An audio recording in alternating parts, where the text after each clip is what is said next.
Hello, everyone. Thank you very much for joining us, and welcome to Firing Range, a podcast to talk about all things Destiny weapons, abilities, loadouts, and the sandbox at large. And today we have a very special guest on the show.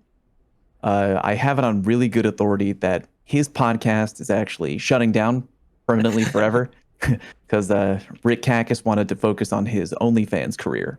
That's correct. Yeah. That's correct. Of which I am a tier 3 sub, by the way. Of course. That's where the real value comes in. That's right. But please, everybody, give a big welcome to TrueVanguard on the show. Woo, yeah. Thanks for having me. I appreciate that. Of course, buddy. Of course. Thank you very much for being on the show, especially for a quasi-exciting question mark week of content, maybe? Like, I feel like we're on the cusp of really cool things. I sure hope so. It's strange. Like, their marketing hasn't been very consistent for this upcoming season compared to previous seasons. Yeah, all we've got is people from the seasonal team being like, yo, this season's going to be good. We're really excited about it. That's it. That's all they keep saying. And everyone on Twitter right now is like, so where's that trailer, though? Like, trailer? Kind of gotten to that point. No matter what Dylan or Liana or anybody tweets, everyone's like, where trailer? Trailer, though. Where trailer? We are recording on Wednesday, May 18th, by the way. So, interesting story. By the time you listen to the podcast potentially over the weekend, you could know more than we know. Because, of course, the TWAB is dropping tomorrow, and either we're going to get some kind of info, or F us, I guess. I guess we'll just wait until next week for Bungie to drop every amount of information that we don't have, which is literally everything right now. TV, tell the people at home who might be, if there's any newcomers to the community out there who don't know who you are. Who are you? Yeah, sure. My name's TrueVanguard.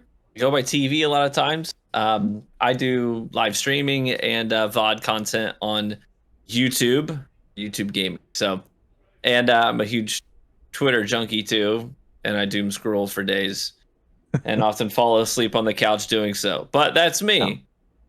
A verified Twitter junkie. As of today, I got verified. So that's been a bitch. Fun milestone to cross. Yeah, they said I was the last Destiny content creator they were going to do that for. They felt like they hit the quota. So time to go Genshin Impact. And TV, you've been in the D2 D1 community for a really long time. Yeah, basically since the Genesis. Yeah. Good times. He's truly a veteran. Oh my God. I don't know how often I tell you this, but like when I'm streaming, people are very familiar with a story that I tell about the first time that I met you in person. Yeah. You remember the story where you've told it? I don't recall this at all. You don't recall? No, but you've told me this story before. I love this anecdote because it's a self-burn anecdote. This was at the D2 Worldwide Reveal event, which a bunch of people were invited to. And it was the first ever Bungie thing I was invited to. This was before I was full-time content creator. I was super small fish back then. Did you get invited, Cam? I did not. I'm still sad about that one. Me neither. It's really fine. Not? It's fine. It's fine. No, I didn't at the time. So many other gaming personalities that I wouldn't even say were in like the gray area of FPS or Destiny were invited. I'm like looking at the numbers. I'm like, this doesn't add up. But literally eventually I did get added to other summits and understood how like the business behind it worked a little bit better. And now I'm not as jaded. But back then I was pretty sad about it. But like I'm cool with it. I had always like looked to a couple content creators who made content that I really respected. And like there were a bunch of people like socializing and people walking up like, oh my God. And like TrueVanguard was there. And, a couple of people were walking up to him like, oh my God, it's TV. And they're saying hi and all that stuff. And I was like, oh man, it's TrueVanguard. I'm a content creator. We've spoken before like 1 or 2 times in the DMs. Like, yeah, I mean, he'll totally know who I stream. So I foolishly walked up to him and was like, hey man, what's up? And then you were just kind of, he like looked at me like I didn't say who I was. I just totally made the assumption that he would know because I was a content creator. And then right as he's kind of like looking at me, he had that look of like, Are you gonna say more? Are you gonna say who So you is are? there an introduction happening here, or? And that was that crushing blow to my ego. I was like, oh, he's no fucking idea who I am. Well, a lot of times it's like, you know, Yeah. there's so many faces that you don't know. Yeah. You know voices and names, 100%. but Yep. not faces. But then I learned a valuable lesson then, because even when it doesn't matter who I talk to after that point, I never made a dumb assumption that like, oh yeah, they totally know who I am. Always be polite, give a full intro, and That's right. don't make a fool out of yourself. But anyway, super great to have you on the show. And we have never gotten so many questions on Twitter about sidearms ever. It's funny how that works, isn't it? Was that something to add, cool guy? Yeah. I just what's up, buddy? really quickly want to tell my story about my first time. I want to hear this. Vanguard. Sure. Oh boy. It was about 4 years ago. You guys ready for this? I'm so Never ready. interacted with TV. Always loved his work, respected his work, watched his videos. Yeah. The first interaction was on Twitter. He okay. posted something, and underneath it, someone like added me, like, "Hey, you should play with Cool Guy Games with Cool Guy." He replied under that guy, "Cool Guy is too Hollywood for me." And since then, it took about a year that I actually talked to TV. But like, I read that, I was like, well, possible, but no. He sat on it for a whole year. You believed it. You believed sat it. on- Like, you know what? He's dang right. I am too good to play with this guy. Oh, it's so funny. But yeah, so every week before the show, TV, we go on Twitter and ask people, hey, what do you want us to talk about? What questions do you have regarding the sandbox that you think we could kind of sink our teeth into?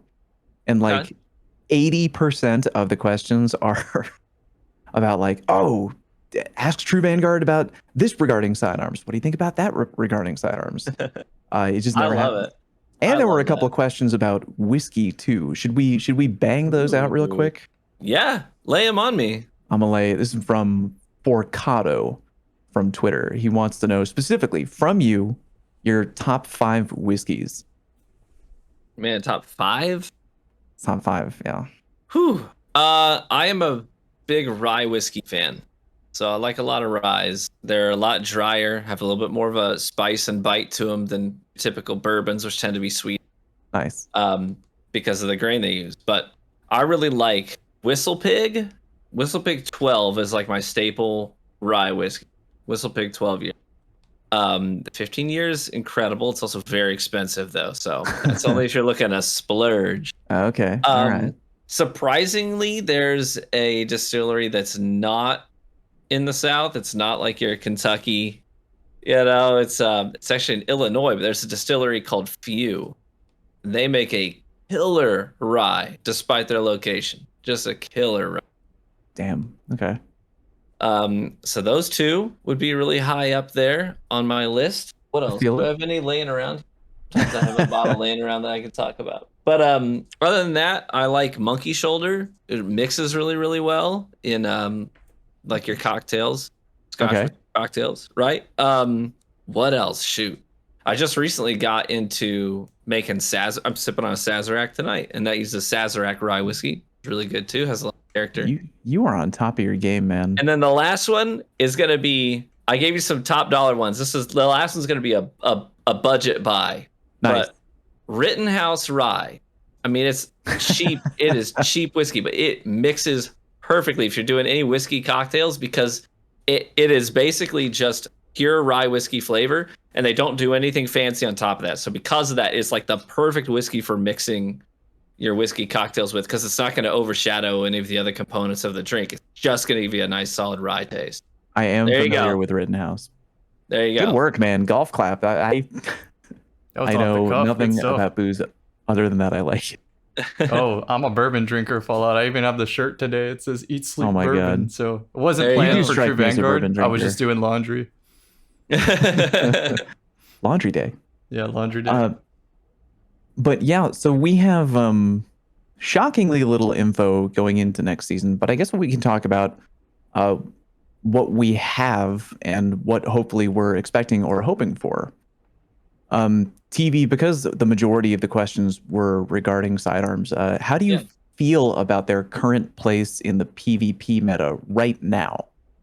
Right now? Right now. I love where sidearms are right now. I absolutely love where they are right now. I think Bungie was really spot on when they made an assessment a couple weeks ago in their TWAB post where they said we got questions about why there's no sidearm buffs on the list, and the reason is because we feel like they're actually pretty good. They're just niche choices. Most people tend to use, you like the full auto, of an SMG in that same range, especially if you're a mouse and keyboard player. So the sidearms tend to be much less favored when SMGs are on the table. So SMGs tend to be more popular within that same space. Fusion rifles are really popular. Slug shotties are really popular, but that doesn't mean that sidearms are bad. It just takes a kind of a different skill set to use a sidearm well. It's more about positioning and surprisingly trigger control. A lot of people think sidearms are more about just spamming body shots, and you can do that effectively for sure. Mm-hmm.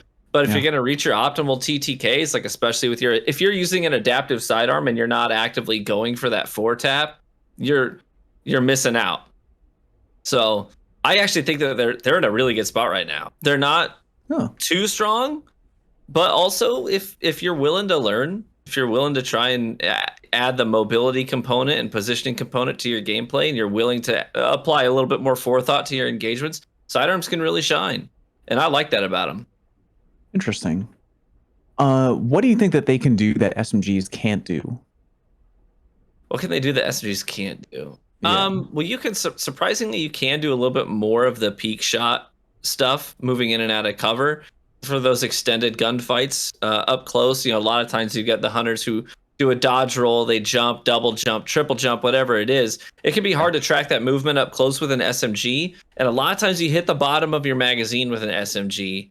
And you miss a lot because in the midst of all that stuff, they break aim assist, they break line of sight as they roll behind a box and jump back out a little bit higher up. And so you dump a lot of bullets in that process that don't connect. And a lot of times it's a death sentence. You find yourself having to reload that thing in the middle of a gunfight up close and you're toast. Sure. I think that sidearms can handle that cadence a little bit better because it's a lot easier to be conservative on your ammo in the midst of all that. Fair enough. Cammy, cool guy. Have you been using sidearms at all? Like Only any one. build outside Just of a one build? single sidearm. Well, maybe two. I guess Forerunner counts, but Forerunner counts for sure. That would more be more of a kind of more unique of a thing, but as in the partner weapon of Sturm and Drong or whatever it's called. But yeah, that is the only 14 zoom sidearm, and so it feels right at home on mouse and keyboard. Everything else is just missing that like. It's a part that goes a little unspoken. I can't exactly convey it, but it doesn't feel like shots connect as easily as an SMG with 14 zoom or more as a point and shoot experience. I used to love Drang. That was a great weapon. Used it for a long while. I've had also good experiences with the aggressive burst style sidearms, just going for body shots and empirical damage floor. Like they will connect, but on mouse and keyboard, the majority of the other archetypes don't have as ease of a bullet connection as I would with SMGs by comparison. Cool guy. What about you? Oh, I love them, man. The biggest thing about them is your freedom. They are like at base, like the most accurate weapon in the game from the air. Like you have full mobility with a sidearm with hip fire, dude. I love the 2 bursts. There's so many that I use and like that I just kind of cycle them through. They all can do well. They all do different things. Like a lonesome with kill clip, completely different than the empirical evidence, which is completely different than and it just keeps going. I think. I mean, we're gonna see. We do have the special nerf. The base nerf is you get per kill, and how I understand that is like a fusion, a shotgun, a sniper. They're gonna get 1, right? Get 1 ammo back. Something like a glaive should get 2 because it requires 2 shots to kill. It should get 2 shots. But with the range being nerfed, they mess with fusions again. There is a real possibility that SMGs and sidearms are going to kind of prevail.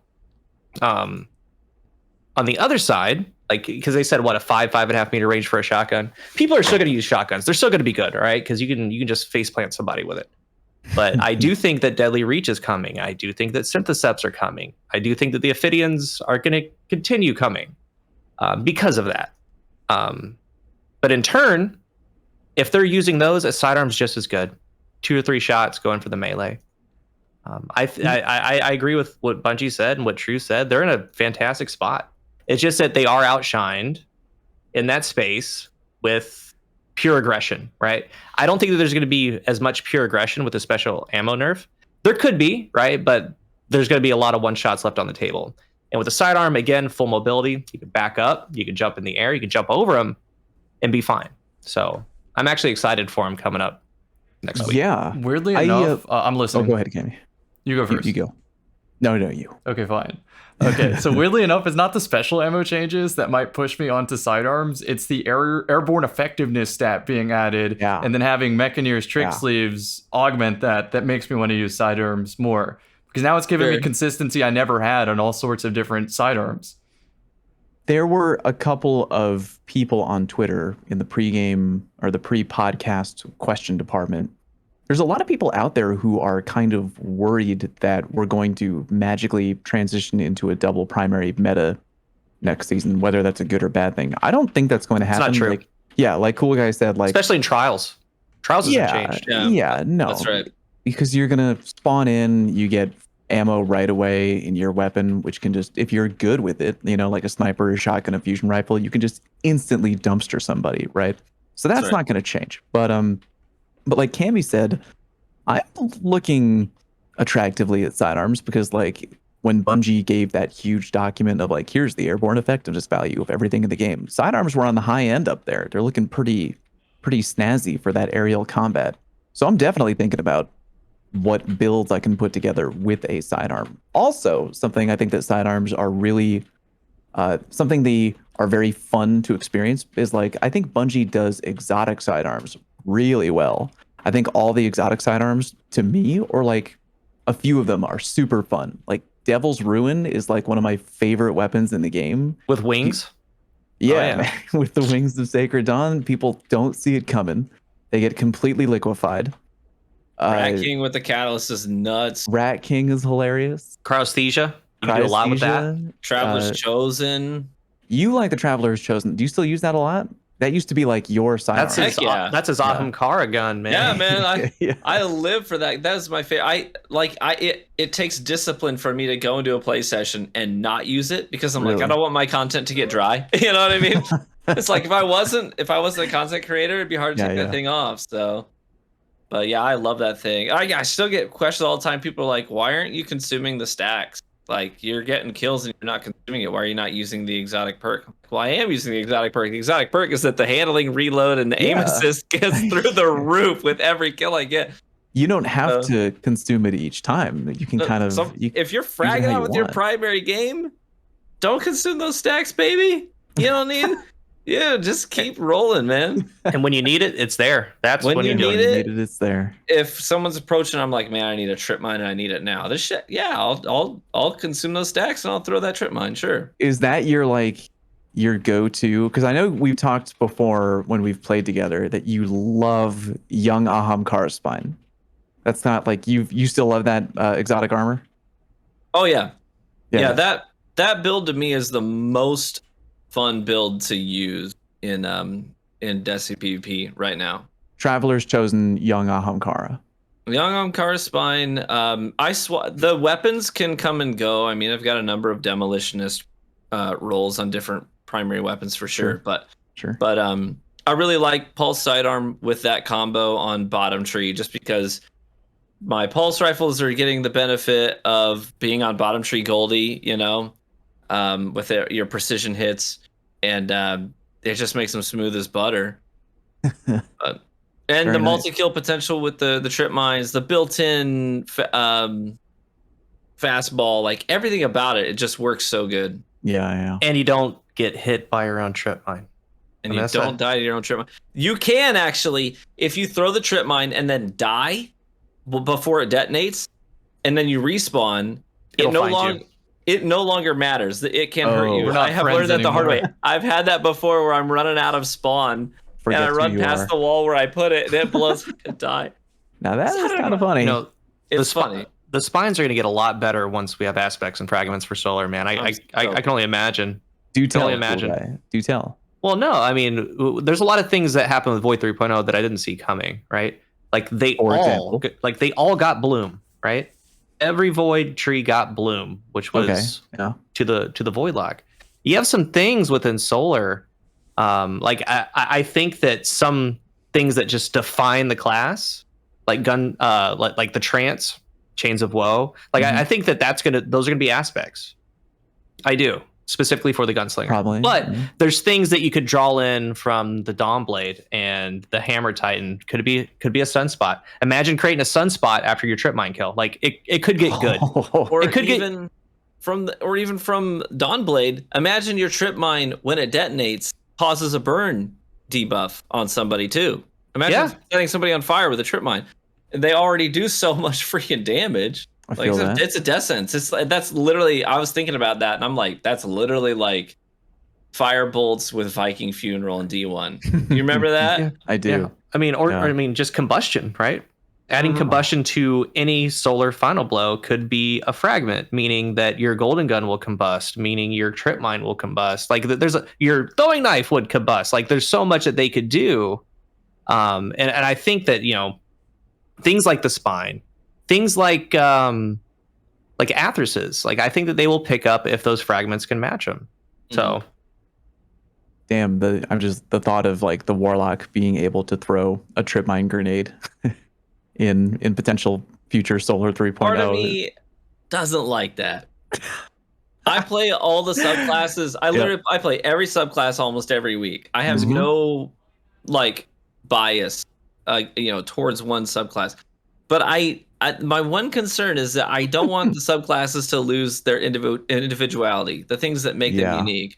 And frankly, even as somebody who plays a ton of Titan and a ton of Hunter, I did not like Devour being available on the other subclasses. That did not seem right. Didn't seem right to you. Or the suppressors being on a warlock does not feel right to me. It does not feel right. I don't know. That's my concern. There's a real chance here because it depends on where they go, because there is a part of class identity to keep. Like I said, the trance and chains of woe, just like with Top Tree Dawn, dude, there is a possibility that could be an aspect for another character too. Icarus Dash for like a Hunter. Yeah, I don't like that. Imagine a stompy Hunter with Icarus Dash. I would imagine it's going to be an aspect, but like there's so many crazy ways and things that they could do. And dude, I'm actually more excited about Arc with what you can do with Arc. Solar is going to be fun, but Arc has some fun. Yeah. Arc has some cool stuff too. If we're talking about class identity and flair and what makes them unique, I'd like to look at Stasis as just setting a good example for that. Between the slowing, the shatter, and the freezing, each one, the Warlock, Hunter, and Titan, do that a little bit better than the others. You can still do it on all three, but one of them does it the best.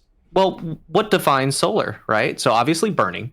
Right? Burning. What would be your other? Because we had freeze, slow, shatter, and in void we had debuffs, explosions. Like what were the three for those? Volatile, suppress, invis, weaken, something like that. Overshields. Overshield, yeah, there are a lot of verbs. The idea of vampirism too. Vampirism. So what is Solar's identity? Solar to me is burn damage, explosions, like a sunshot type deal, combustion, and then healing, because you also you have the sunspots can heal you if it's your sunspot, and then you have the Warlock middle tree, like Radiant Well heal grenade type stuff. You know what I mean? There's probably an element of inner accuracy too. Yeah, maybe. Yeah. Well, there's gunplay. I was gonna say gunplay. Gunplay. So I mean, it could be making your weapons better. It could be those three Fallout. It could be burning, healing, and combustion. Right? Yeah. I'm excited. I'm excited for all that, man. Between Dawnblade and Gunslingers, a lot of the perks in those skill trees are geared towards your gunplay, your accuracy, your stability, your in-air accuracy. Dawnblade. So yeah. I think that could be a part of it too. What are the defining characteristics of Arc? I want to say like chain damage, speed, chain damage, chain damage, speed, chain, concuss, I guess, or blind. Yeah, blind. Blind. Right, yeah, maybe. Yeah. Yeah. So lightning. Okay, not chaining. bad. Zooming in the chat. Zooming. Yeah, having the zoomies officially. Yeah, the best version of Destiny isn't here, man. I would have It's to in the agree. Yeah. future. I'm waiting It's in for the all the future. 3.0s to exist, and most importantly, I'm actually waiting for Void to get a second stab at it, where they add another aspect to Void. So God. round out the kits a little bit more, because I feel like there's a lot of build crafting that's almost there with Void, and they just need that extra push. And that Stasis 3.0 life, am I right? Well, Stasis did get the extra aspects and fragments later down the line, right? So, and I felt like that changed the way I played them. So right now, because I like to live in the world of, nothing is carved in stone until it comes down from the mountain, from the mouth of Bungie, right? So we're living in the world right now where we don't know what's coming next. So TV, you have some control of what is coming down the pipe for next season. Okay. So what do you want more for fun in PvP in your particular world of build crafting? Do you want Arc more or do you want Solar more, and why? I want Solar more because I main Solar on all 3 subclasses. Really? If I'm playing on my Hunter, I'll play a wide variety of things every week, but I'll always come home gunslinger. On my Warlock, I'll play a wide variety of everything, but I'm always gonna come home to Bottom Tree, Dawnblade. I love Bottom Tree. And then on Titan, the same thing. Like, I'm always coming home to Breaker. I actually hate Loreley. I hate Loreley because Are you expecting us to be surprised? Because no, but not for the same reasons everybody else does. I hate Loreley because sunspots were so cool. The floor is lava, right? They were so cool before this season, and then they nerfed sunspots because they knew Loreley was coming. There's no other explanation for it at all. No one was complaining about it. They were not OP. They were not overutilized. Nothing. They knew Loreley was coming. They nerfed sunspots. They brought us Loreley. Everyone hated Loreley. Loreley got changed anyways. And now, what are sunspots? Sunspots have been diluted down to just another generic freaking damage buff. And everyone pisses and moans about it. And I totally agree. I hate that that's the only thing sunspots are known for right now. I want my floor's lava back. If it was up to me, I would say crumple Loreley Splendor up as cool as it looks, whatever. Throw it in the trash, get rid of it, and revert sunspots to the way that they were so that they can exist. So, anyway, so for me, I will Solar sign is your my petition. answer. Solar is my answer. Solar's your answer. Nice. I keep forgetting that, maybe not forgetting, but it's a good reminder for people at home that I feel attacked. When I picture people who are using what I would define as off meta, if there was like a food pyramid, I don't know, you'd be one of the core food groups of people who use off meta stuff. You're one of the very few people I know who specifically play Bottom Tree Dawnblade. There are dozens of us. Yeah, most people instantly go for Top Tree because Top Tree's got a lot going for it. Oh, it's fun. Top Tree, so I'm not gonna lie. Top Tree's fun to play. It's No fun doubt as hell. about it. But Phoenix Dive, baby. Respect. You could do some tricky stuff with Phoenix Dive, though.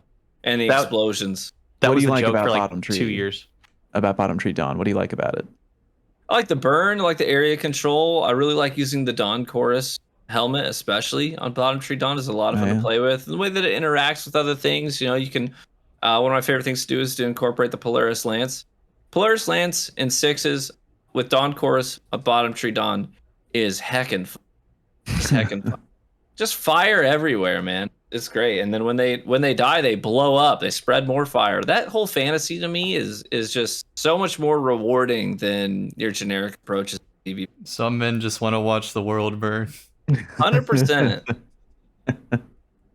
I mean, depending on what they give us in potential future Solar 3.0, I mean, building your character the right way, a lot of builds could turn into, I would imagine, maybe something close to that in PvP. Like, I'm just trying to think of what guns right now are sleeping giants that would awaken in like a Solar 3.0 meta. Arc 3.0 Cloud Strike. Arc 3.0 Cloud Strike. There you go. God help the community when that happens. But Sunshot, I really want to try and, like, if we get Solar 3.0 before Arc, then there's a part of me that feels like I'm gonna have to do a lot of work trying to relearn Sunshot. Like, I tried to use it the other day. I don't know about y'all, but like, I just can't do like going back to the 150, specifically Sunshot. Like, It's good. it You're doesn't work used for to me. 90 plus aim assist. That's why it feels horrible. It's like the worst that aim why assist it is? gun in the game right now. No, Yeah, to that's me, why. it's the pacing. It's 100% the pacing of because ever since they eradicated the 150s, it's been removed from my core muscle memory.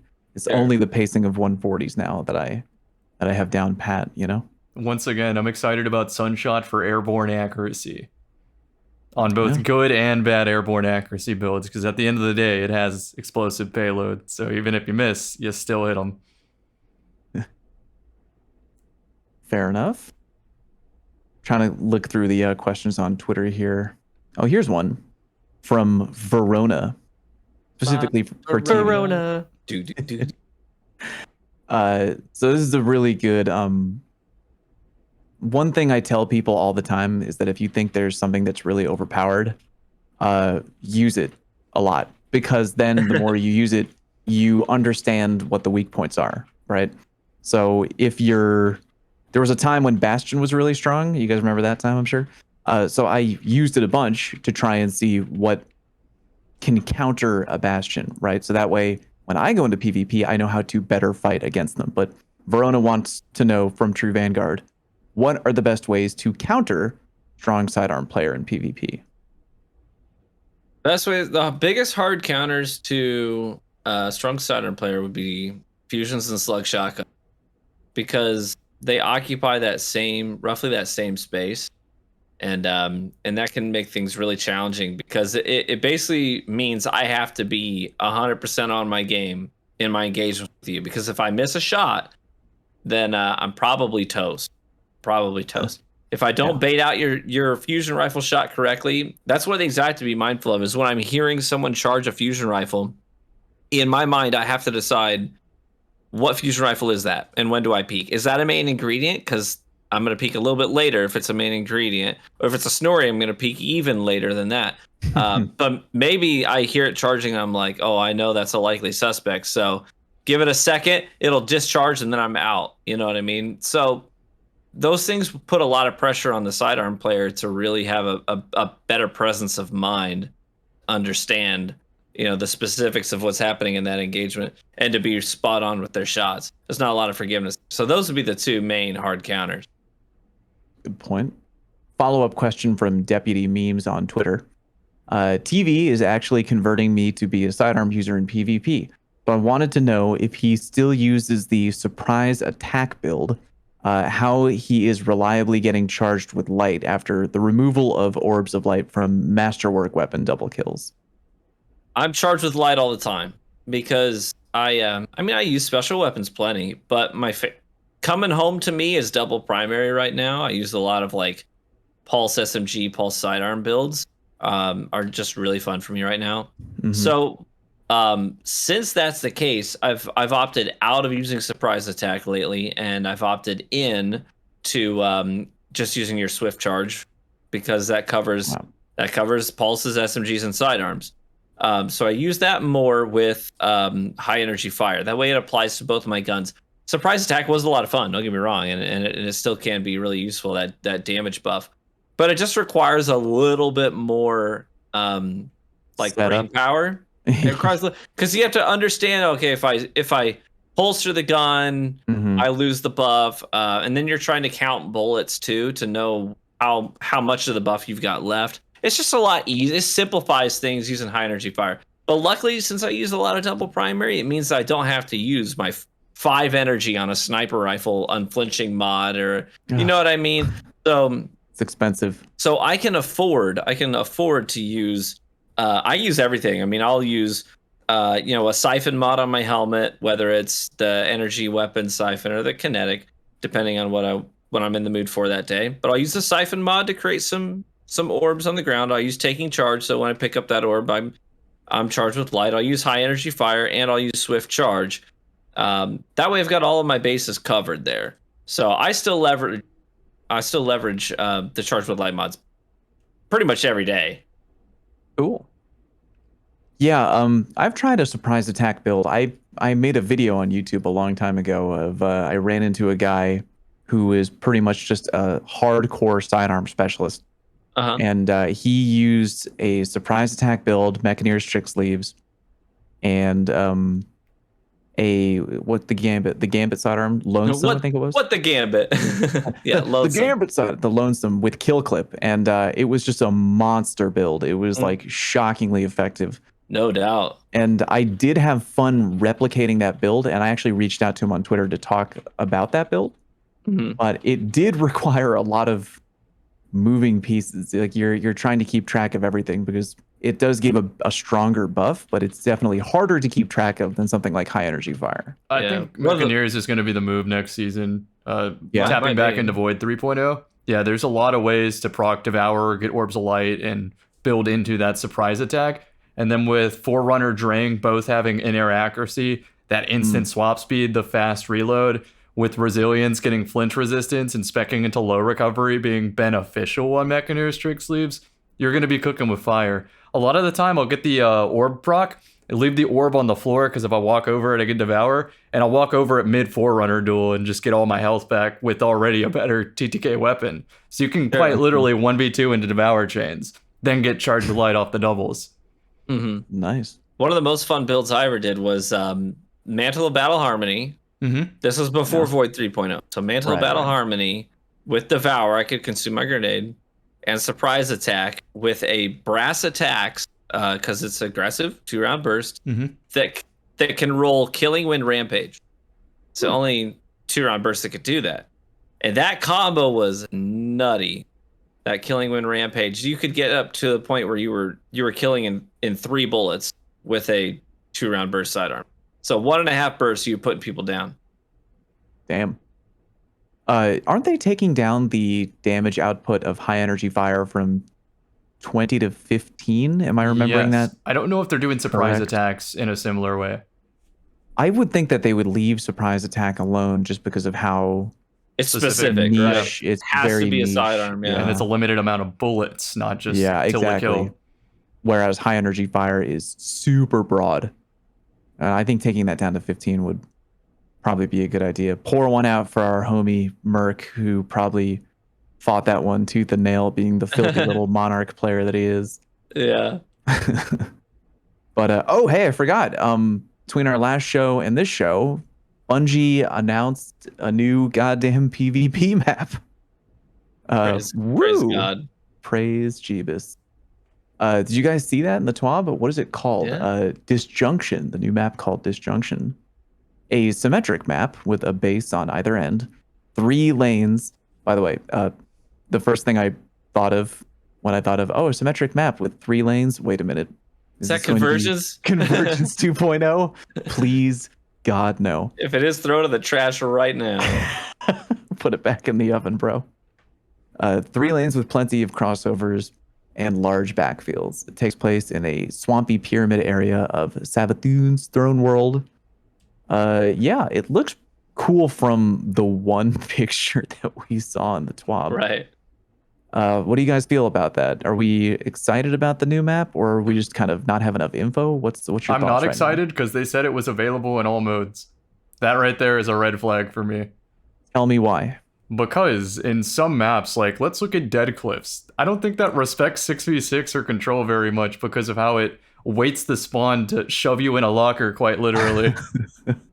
And in Rumble, there are some maps where it's the same thing, where the waiting of spawns is so strict on one side that you can farm kills by just hanging out in the corner and shooting somebody before they even have a chance to shoot you back.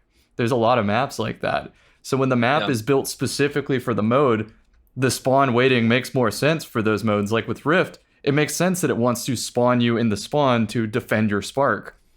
But in 6s, or control even, it feels oppressive because you can't get out of the spawn to take map control and get the power. So are you saying that you would have been much more comfortable if Bungie was like, listen, we made this map specifically for 3v3 or specifically for insert game If it was type specifically here. for Rift, I would be so happy about it. Or if they even took some maps that we've already had and rebuilt them for the game modes, as in trimmed out some of the areas. I've seen other video game series do that, where they take their PvP maps, cut and trim them to fit a specific mode. You know, it's funny that you mentioned that.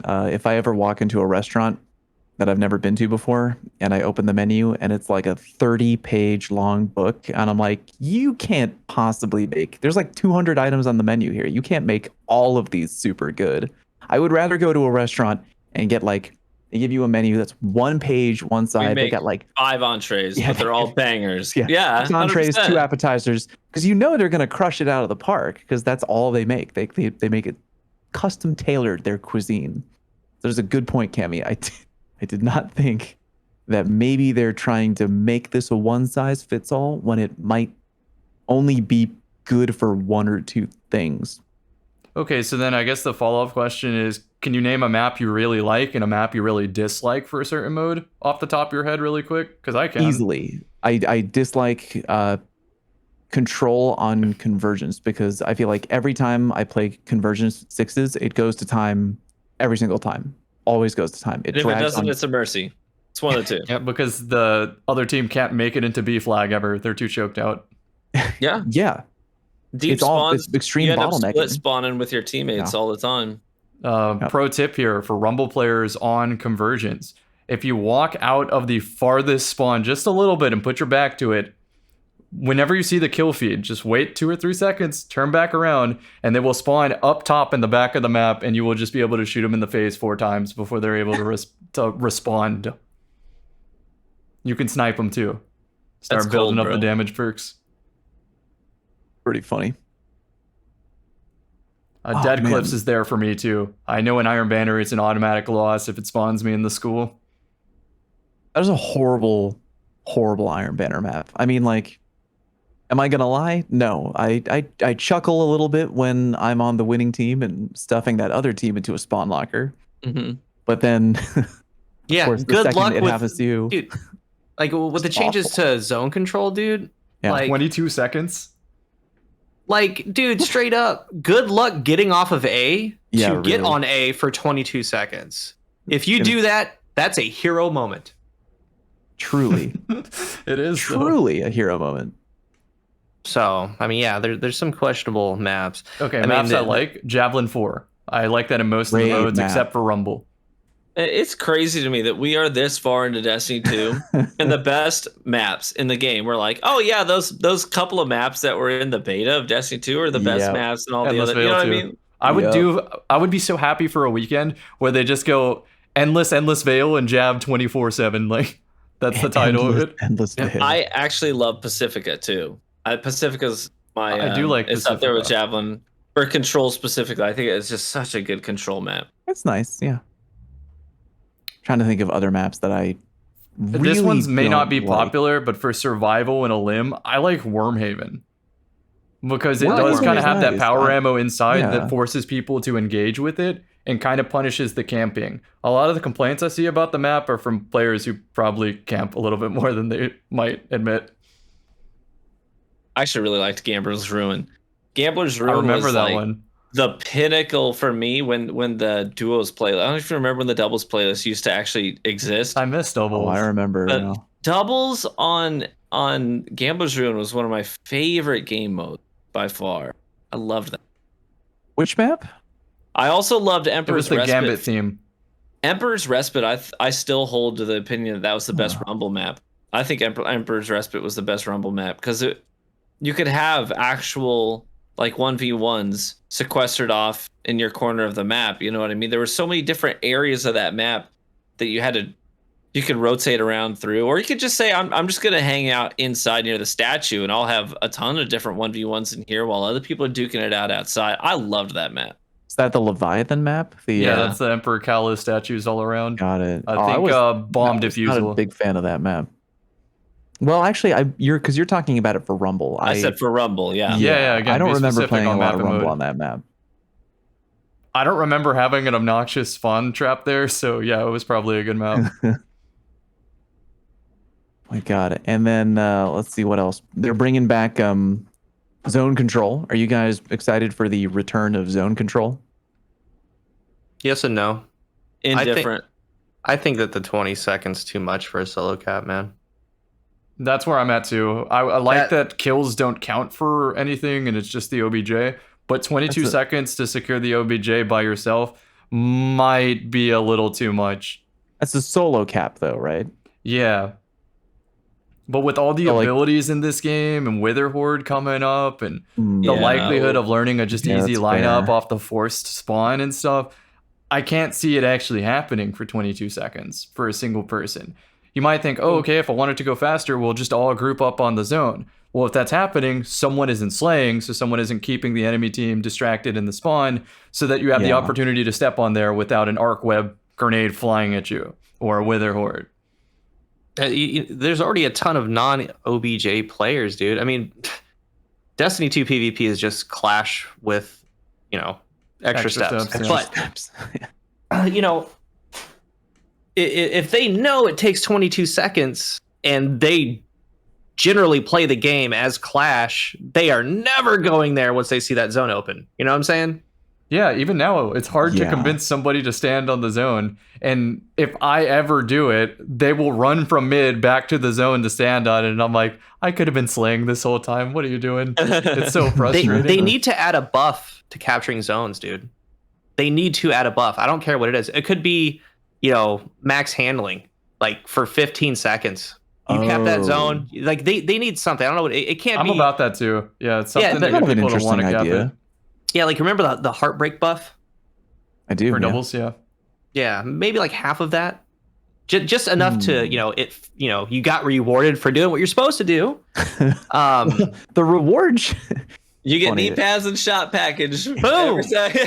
Boom! I'm just sold. imagining some Bungie game dev being like, the reward is winning the fucking game. It's literally the objective to capture the zone.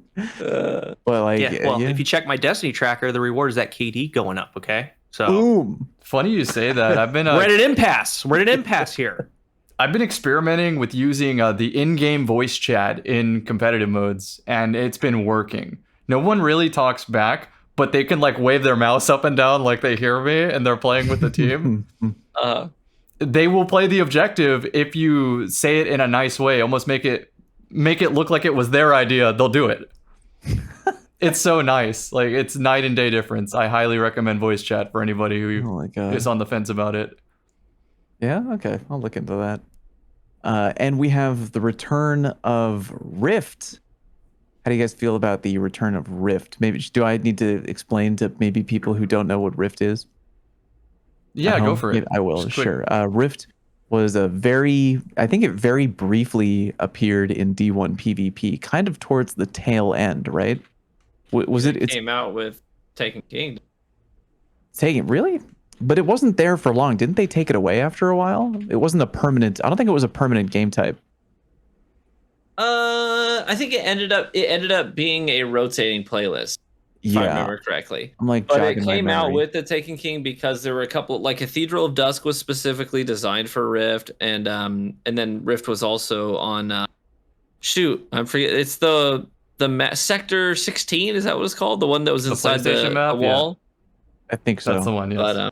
But yeah, it came out that, but it ended up being a rotating playlist, I think, from the Taken King on. Fair if I enough. remember correctly.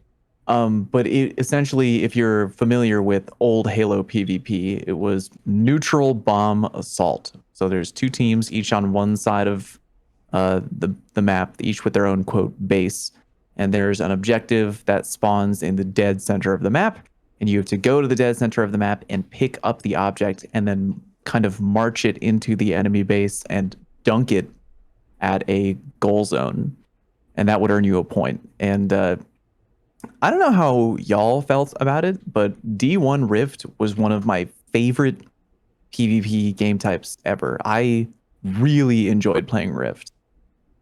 Some people I know complained that it was, and I will admit they're correct, that when snowballing happened in Rift, it was like very apparent. Like, you get teams that, like, if you went into Rift with like a strong team, that game would be over in like 3 minutes. Like, you would go unbelievably hard with the teamwork, and the snowballing was real. But still, I don't know about, how did y'all feel about it? Because I really enjoyed it. It's fun when it's played properly. Well, that What was is going to the- be my answer. I was going to say it's fun when I'm with a team playing against another team. Dude, because if not, like, it's rose tinted, dude. Like, if you remember, dude, you would go in there and there would be a full 6 stack because look, there's a 50-yard line, right? You have your side, They have their side. You do not spawn on their side. So you'd have 5 people just camp on the spawns. It's miserable, dude. It is miserable. That's why I'm actually kind of glad that it's going to Iron Banner. Some people are like, oh, it should be all season. I'm like, no, I'm going to be playing freelance. Freelance. I was going to say the same thing, man. Freelance. That's what I'm going to be playing. Because I want to enjoy the game mode and play the objective. 100%. But dude, it happened so much at the end of that. Time Rift was up, dude. Like, oh, it magically went away. Well, I mean, towards the end, that's all it was, dude. That's all it was. So yeah, it's fun when it's played properly. That's all I'll say about Rift. So in Destiny 1, you could take the spark back to your own base, and it would count down a timer, and at 0, it would blow up and kill you. Except if you went like Crota strats and threw an armor light bubble, you could tank it. So you could artificially extend the match. And I saw a lot of teams do it. That's where I learned it from. Good lord. I don't think I've ever heard of that. And remember, bubbles you used to be able to chain back in the day, so they really could just like get you in here for 3 minutes, bone saw style. That's 3 minutes. So do you guys think it's a smart move that they're bringing it back specifically only for Iron Banner? Like to start off, yeah, I think so. I think that's a safe play. Yeah. I also think Iron Banner needed something to spice it up. It's been the same for way too long. Yeah, I would agree. While we're on the subject, Bungie. On the flags, tone down the smoke, man. You can't see through that at all, dude. It's mad smoky, bro. Yeah, I'm not here having to run like Grid Skipper to see through it. Like, are you guys gonna go for the Iron Lord? I'll get that in 15 hours, no problem. I bet you will. I was 6 stacking it all. I really love when Bungie writes specifically in the TWAB that they're like, we feel that even if you go super hard, you might not get it in like X amount of time. Because I feel like people out there will read that and take it as a personal challenge. You what, mate? Yeah, Gilded Iron Lord, no big deal. Yeah. I either want going to be people team going matchmaking or a team only playlist, because that is the best part of Iron Banner. Obviously, it's a token farm if you're into 6-stack and other people are not. And like that's cool and all if you want the multi-mock faster. But what I want is to play other teams. And it is the worst part in Iron Banner to play 30 matches of no team, and on that 31st match, you find a team of 6, then they see who they're playing against, and then they just leave. They'll leave. Oh my gosh. Please, Bungie, make it a team-only playlist. Yeah, that would probably be a good idea. Oh, man. Let's see. What else we got from the questions department here? I was just kind of poking through the old TWAB to see if there was any other juicy tidbits, but it seems to just be kind of zone control, new map, and hey, we're making changes to Iron Banner. Man, I really hope with how much hiring Bungie has done in the last year and a half, I really hope they've put people specifically on map development. I know it's beating a dead horse at this point, but it just does. I cannot fathom that they seemed, and I'm a huge Bungie fan, don't get me wrong. Oh, of course. But they seemed surprised. They legitimately seemed surprised that the PvP community was craving more than what they were getting in the map department. You know what I mean? Like, yeah, us PvP players, especially the Destiny PvP players, like, where did we come from? We grew up playing COD, Modern Warfare. We grew up playing Halo 3 and Halo 2, and we're used to map packs. Like, and when you get a map, like you get a wave of maps, right? You know what I mean? That's what we grew up with. And so, and like I said, reverting back to that earlier comment, the fact that here we are this late in a game that launched in 2017, we're still happy when we get Javelin freaking 4 is just insane to me. Isn't it? I feel like I'm taking crazy pills. You're not crazy here. But like one new, don't get me wrong, I'm excited for this new map. Don't get me wrong. Yeah. But I'm like, but yes, let this be the beginning of a snowball. You know what I mean? There's so many just banger environments. The environments teams at Bungie just knock it out of the park. And we never see them in PvP. Splicer map. I don't see Europa. I don't see a Splicer or anything. I don't see freaking the Braytech facilities. We don't see any of that stuff that's been a core part of the Destiny experience for PvE players for years now. It kills me. It is kind of a bummer. And like your 14th or your 1400th like spawn in the back of dead cliffs on A, you're like, dude, like there's got to be more. Yeah. There's got You're to be playing more on to life. Pacifica, which is a great map, but you're like, this planet doesn't even exist anymore. Yeah. If we're in make believe land, let's bring back Solitude and Retribution. Okay. Yes. They did try to spice up the rotation this season, but then I got Vostok like 8 times in a row, no exaggeration. And people just sit in the towers and kind of ignore the zones, and I feel conflicted. It's like, are we playing to win or not? Oh, like, I love what am I that, supposed man. to be doing? I get so far in the back, go invis with Cloud Strike, they will not go back up there, dude. Oh, okay. I have to remember to keep that in mind. I'll take them all out. But then I get Endless Veil once per stream, and I'll stop and celebrate. I'll get up like, let's go! Endless Veil! 45 seconds later, Mercy Rule! Like, no, I wanted to play Endless Veil. Yeah. Back to Convergence. Sorry. You're going back. Let's end with one more D2 related question and then one more personal related question. Here's one from Taylor on Twitter, who says, which weapons are each of you most excited to test out with the sandbox changes coming in Season 17? Wait, one more time? Which weapons are each of you most excited to test out with the new sandbox coming to Season 17? So out of everything changing, what are you most excited to get your hands on day one PvP, let's say, Season 17? Before I answer, can we talk about things like firmly planted and heating up? It giving the stability. Like, do we know if that counts to the accumulation of that flinch reduction stat? Oh, that's a great question. I didn't think about that. Well, I mean, it's something I've been back and forth, and it goes even bottom tree slinger, dude. Like, it goes. There's a lot of frontal assault. There's a lot of things that add to that stat. Does it go to the accumulation of the flinch reduction? We could test that day one. But like, is it something? What's what I'm looking for? Not live or adaptive. It's ever changing. Like, it could be molded as you play. Is it a variable thing, or is it a static deal? Right? Yeah, variable. Right. Yeah. Because if that's the case, I mean, there are things like, there's no distraction weapons. There's that's what I mean. It's not a particular weapon. It's perks with the stability stat on weapons. Like, there's firmly planted contingency plan. There's no distractions contingency plan. Like, there's a world where both of those could be really, really good. That's what I'm looking forward to. Between the resilience stat and the stability stat, the flinch reduction overall. Oh, that's where I'm going. So and it's no particular weapon.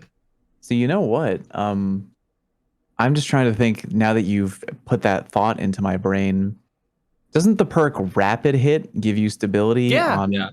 Oh my God. So you're literally, as you're landing headshots with a hand cannon, you're literally building into anti-flinch the more you shoot people. Imagine how much better a messenger is going to be with rapid hit Desperado. You know what I'm saying? Oh my God. No, because there's things like the Cantata, dude. A reload.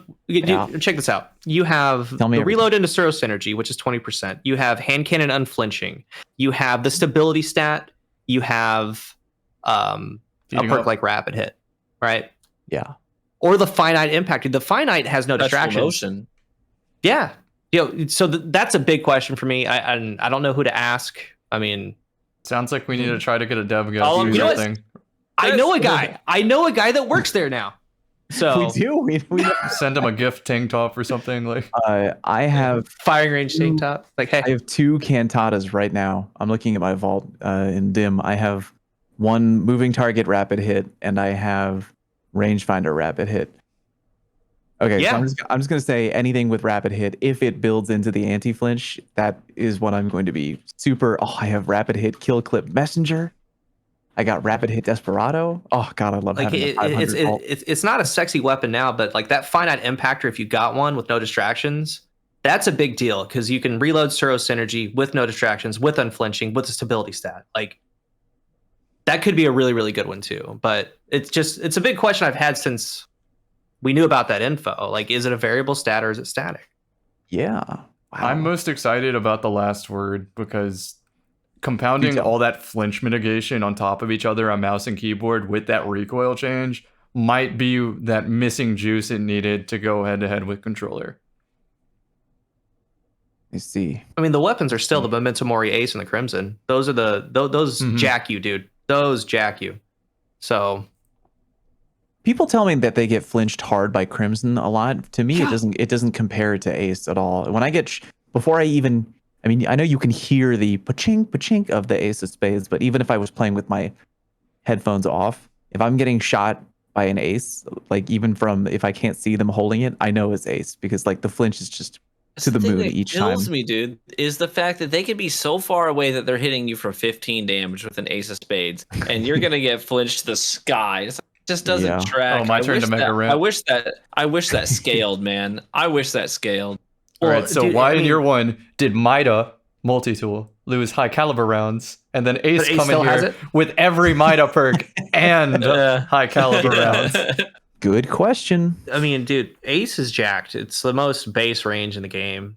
86, right? It's got 86 range. It makes you wonder where that's coming from because it's got a high range stat with high cal with Memento Mori. Now, it's a damage perk, but it slaps more than any other hand cannon in the game. So there's something to that. It's either the high range with high cal, it's either the damage perk with high cal, or just all of it together. But it's been nutty for years.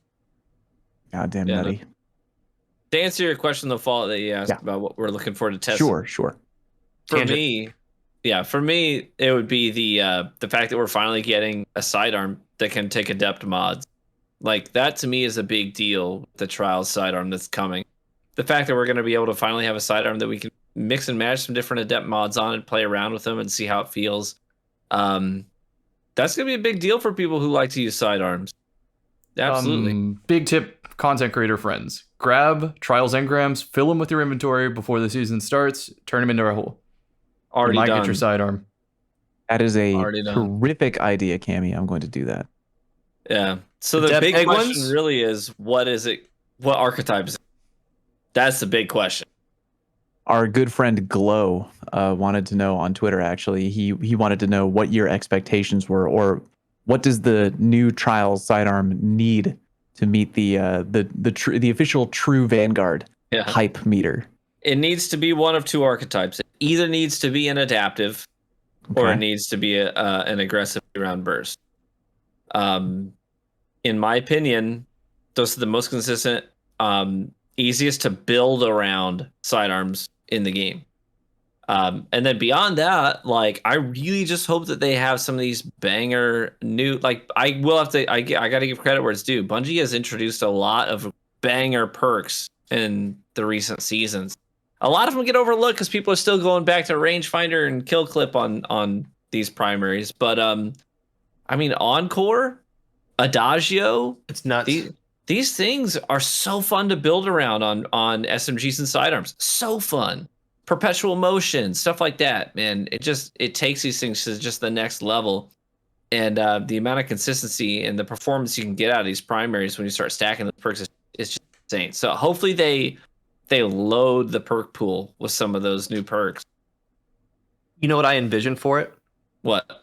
Because you think about like what can set it apart, right? Like Shira had defining things for that archetype of SMG. And I really do think the biggest thing that could happen, because I mean, we have the perks, right? I mean, we're probably, hopefully, going to get some new ones next season, but things like Encore are great, right? Yeah, they are. But I think the most important thing they could do is add a 14 zoom to it, a 1.4 times zoom with the possibility of rangefinder. That would be a defining thing for those sidearms. Got to get that, in my opinion. That would push it past Slug Shoddy and Fusion in some regards too, which would help them out. Help them navigate that area a little bit better. Big one's on it. I'm ready to go. And then a final question from our good friend Ebontis. If he had to have one more cocktail for the rest of his life, TrueVanguard, what would it be? Just one cocktail. One cocktail.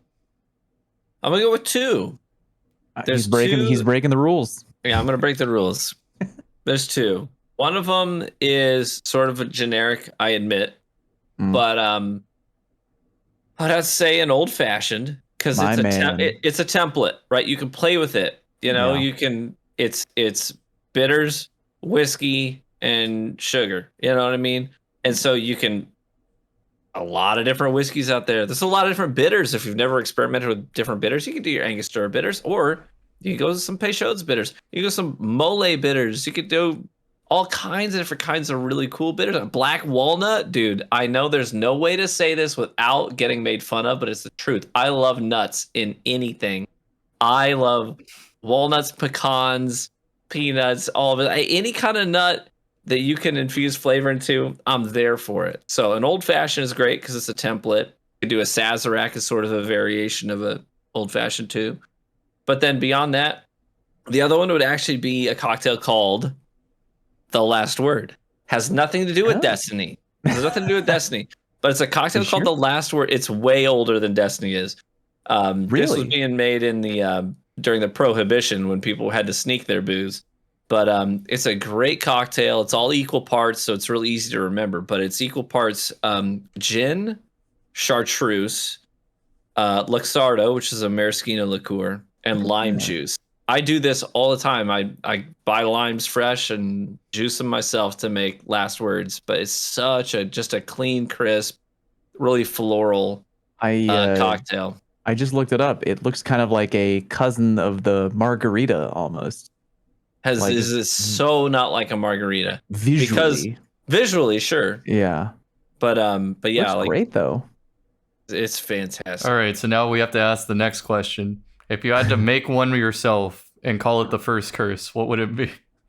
The first curse wasn't the last word. It was the first curse instead.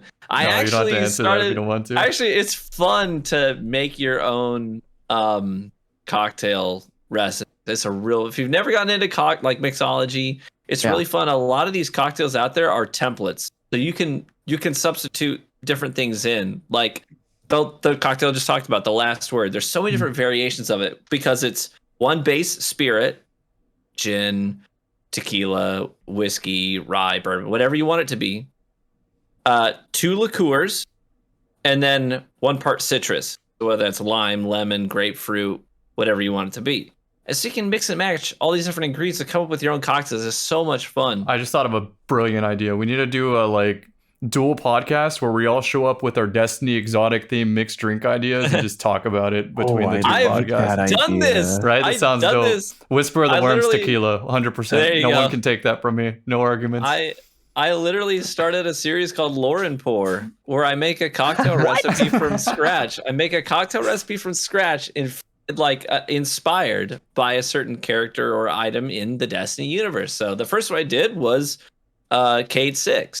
I did I called it Coming Home Ace was the name of the cocktail. And it was a cocktail made from the ground up. And every component of it was inspired by some aspect of his story or his character. It was I might have to make a follow-up review series reviewing TrueVanguard. Are you doing that on your TrueVanguard YouTube I did it channel? on my main YouTube channel. Okay, they perform terribly. Okay, I'm telling you, really fun. I'm telling you right now, you need to make a new side YouTube channel only for that. Across all forms of media, not just Destiny. Yeah, that is a banger idea. Borderline, if you decide to not do that, I may steal that idea. Like across I'm gonna quote you on that, and then I'll sue you.